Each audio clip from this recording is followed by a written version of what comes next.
Small, tired, always hungry. Every day he watched people eat, but no one ever noticed him.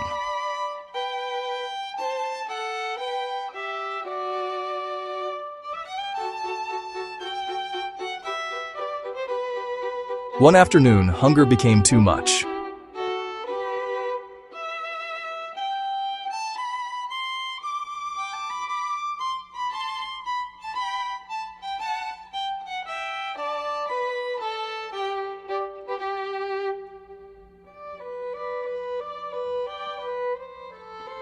Instead of eating first, he chose kindness.